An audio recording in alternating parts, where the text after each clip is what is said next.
Assalamualaikum warahmatullahi wabarakatuh. Perkenalkan, saya Sherly Nurliani, NIM 18060018 dari Prodi Ekonomi Pembangunan Universitas Negeri Padang.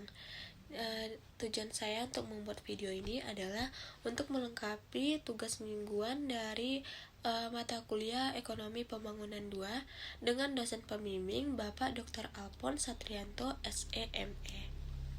Materinya adalah teori perdagangan internasional dan strategi pembangunan. Yang pertama, globalisasi perekonomian. Suatu pengantar globalisasi menjadi salah satu kata yang sering dipakai dalam diskusi pembangunan dan ekonomi internasional.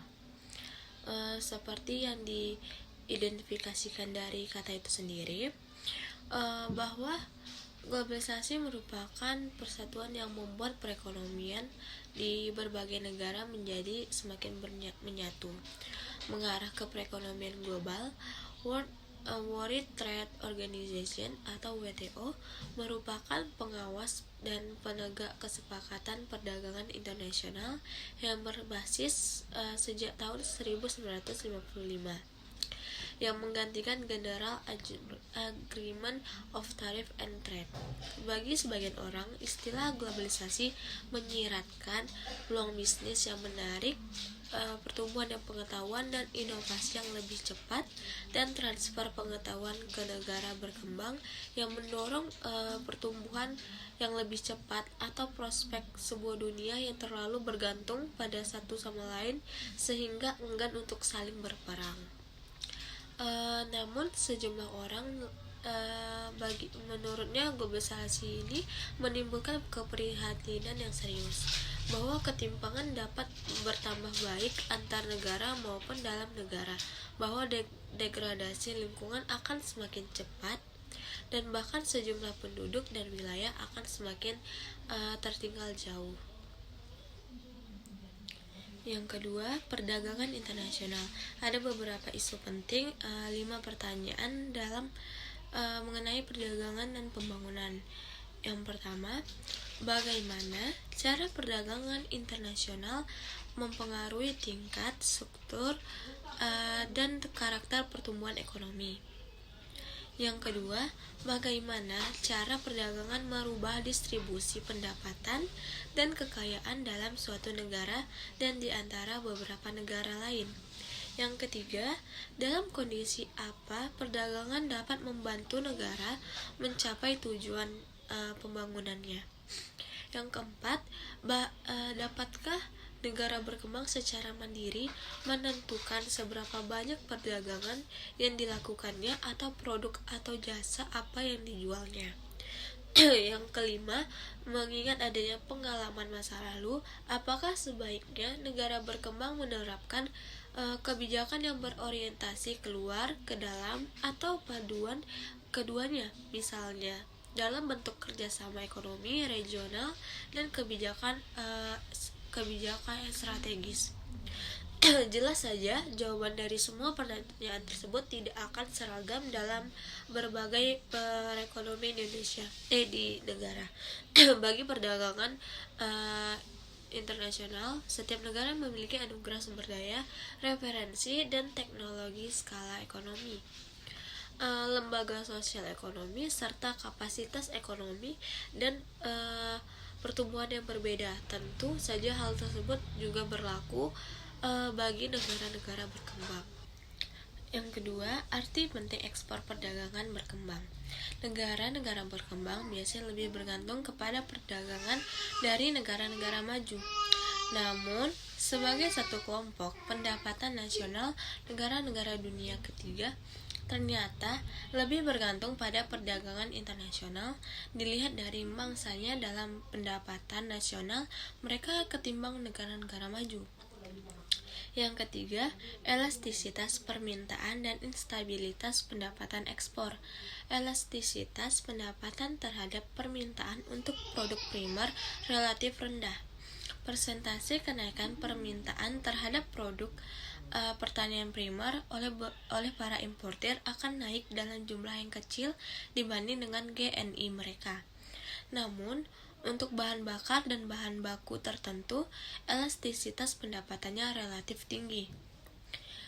Konsekuensinya terjadi ketika pendapatan meningkat di negara kaya, permintaan mereka terhadap produk pangan dan bahan baku dari negara berkembang meningkat secara lamban, sedangkan untuk produk manufaktur meningkat secara cepat. Instabilitas pendapat ekspor adalah fluktuasi besar dalam pendapatan ekspor komoditas negara berkembang yang diakibatkan rendahnya harga dan elastisitas pendapatan atas permintaan yang menghasilkan pergerakan yang tak menentu dalam harga ekspor.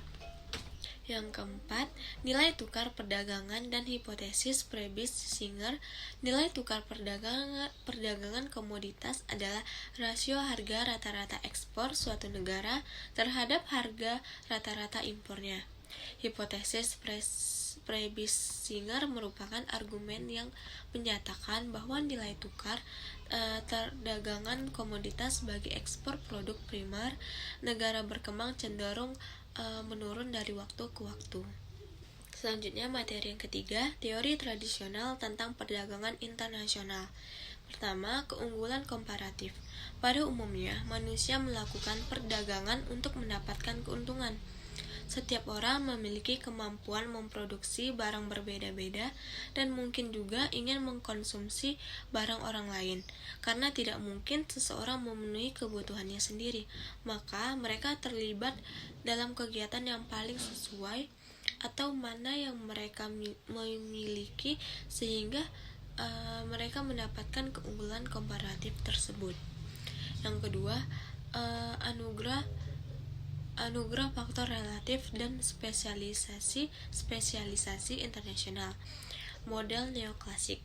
Teori keunggulan komparatif klasik mengenai perdagangan bebas merupakan model statis yang sangat didasarkan pada suatu faktor produksi atau biaya tenaga kerja dengan pendekatan spesialisasi utuh untuk menunjukkan keuntungan dari perdagangan tersebut. Selanjutnya, materi yang keempat, yaitu kritik terhadap teori perdagangan bebas internasional dalam konteks pengalaman negara berkembang. Terdapat 6 asumsi dasar dalam model perdagangan neoklasik. Yang pertama, seluruh sumber daya produktif yang ada di setiap negara bersifat tetap dalam jumlah dan konstan dalam kualitas serta diberdayakan sepenuhnya. Yang kedua, teknologi produksi bersifat tetap atau model klasik atau serupa dan tersedia secara bebas bagi semua negara. Terlebih lagi, penyebaran teknologi demikian akan bermanfaat bagi semua pihak. Selera konsumen dianggap tetap dan tidak terpengaruh oleh pengaruh produsen atau prinsip kedaulatan konsumen internasional berlakunya. Yang ketiga, di dalam negara, faktor-faktor produksi mengalir secara sempurna di antara berbagai kegiatan produksi dan perekonomian secara keseluruhan ditandai oleh adanya persaingan sempurna, tidak ada risiko atau ketidakpastian. Yang keempat, pemerintah nasional tidak memainkan dalam hubungan ekonomi internasional dan perdagangan dilakukan oleh beragam produsen individu dan tidak dominan yang ingin meminimalkan biaya dan memaksimalkan laba. Harga internasional ditentukan oleh kekuatan permintaan dan penawaran tersebut. Yang kelima, perdagangan akan selalu berimbang di setiap negara dan semua perekonomian senantiasa siap untuk menyesuaikan diri terhadap perubahan atas harga-harga internasional dengan dislokasi sumber daya yang minimal. Yang keenam atau yang terakhir, keuntungan perdagangan yang diterima oleh suatu negara dinikmati oleh seluruh warga negara tersebut. Materi yang kelima, strategi perdagangan internasional bagi pembangunan. Promosi ekspor versus substitusi impor. Menurut penuturan Paul Stritrin, kebijakan pembangunan berorientasi keluar. yaitu mendorong bukan hanya perdagangan bebas, melainkan juga pergerakan bebas dari modal, pekerja, perusahaan, dan pelajar, perusahaan multinasional, dan sistem komunikasi terbuka. Lalu sebaliknya, kebijakan pembangunan berorientasi ke dalam, untuk menekan perlunya suatu negara untuk membentuk suatu pola pembangunan mereka sendiri dan menentukan nasib mereka sendiri. Substitusi impor, yaitu upaya untuk mengganti impor barang konsumen dengan mendorong kemunculan dan perluasan industri domestik. Ya, selanjutnya promosi ekspor, yaitu upaya pemerintah untuk memperbesar volume ekspor negara melalui peningkatan insentif ekspor, mengurangi disinsentif, dan sarana lain dalam rangka untuk menghasilkan lebih banyak valuta asing dan memperbaiki transaksi yang telah berjalan dari neraca pembayaran negara atau untuk mencapai tujuan lainnya. Selanjutnya, atas latar belakang tersebut, kita sekarang dapat mengamati isu promosi ekspor berorientasi ke luar versus substitusi impor berorientasi ke dalam secara lebih mendetail dengan menerapkan 4 kategori sebagai berikut. Yang pertama, kebijakan berorientasi keluar untuk produk primer atau mendorong ekspor produk pertanian dan bahan baku. Yang kedua, kebijakan berorientasi keluar untuk mendorong untuk produk sekunder atau mendorong ekspor produk manufaktur. Yang ketiga, kebijakan berorientasi ke dalam untuk produk sekunder atau kemandirian pertanian. Yang keempat, kebijakan berorientasi ke dalam untuk produk sekunder kemandirian komoditas manufaktur melalui substitusi impor. Lalu ada beberapa strategi industrialisasi yang berorientasi ekspor dan integrasi ekonomi selatan. Yang pertama, ada promosi ekspor, yaitu berorientasi keluar dan menghadapi hambatan perdagangan. Yang kedua, perluasan ekspor produk manufaktur. Yang ketiga, ada subsidi impor berorientasi ke dalam tetapi juga masih berorientasi keluar. Yang keempat, strategi industrialisasi IS. Yang kelima, nilai tukar valuta asing, pengendalian nilai tukar, dan keputusan devaluasi.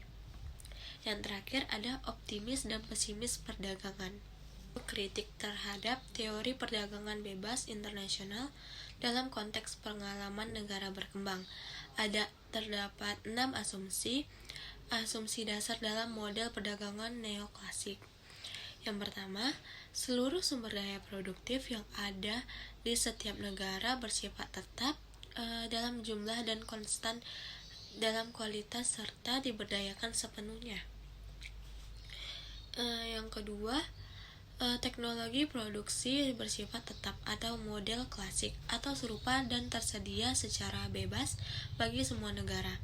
Terlebih lagi, penyebaran teknologi demikian akan bermanfaat bagi semua pihak. Selera konsumen dianggap tetap dan tidak terpengaruh oleh pengaruh produsen atau prinsip kedaulatan konsumen internasional berlakunya.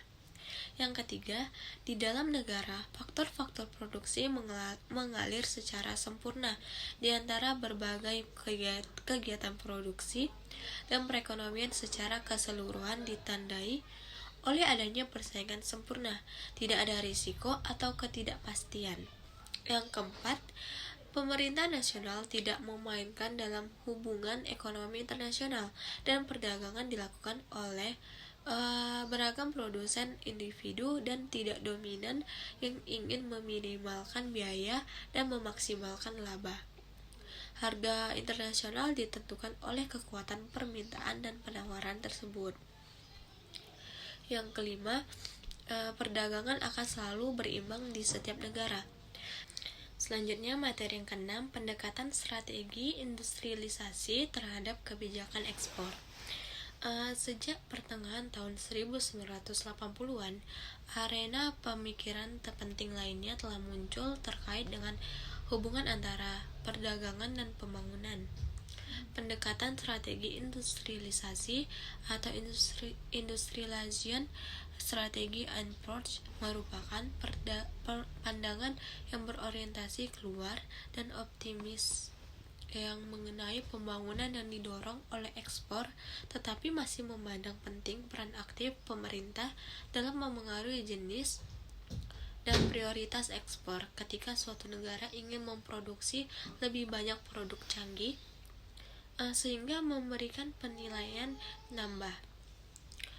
Pendekatan strategi industrialisasi pada awalnya merupakan suatu studi empiris telah berkembang menjadi sebuah teori untuk menjelaskan mengapa strategi intervensionis atas ekspor dapat mempercepat pertumbuhan dan memperbaiki hasil pembangunan ketimbang pendekatan perdagangan bebas semata.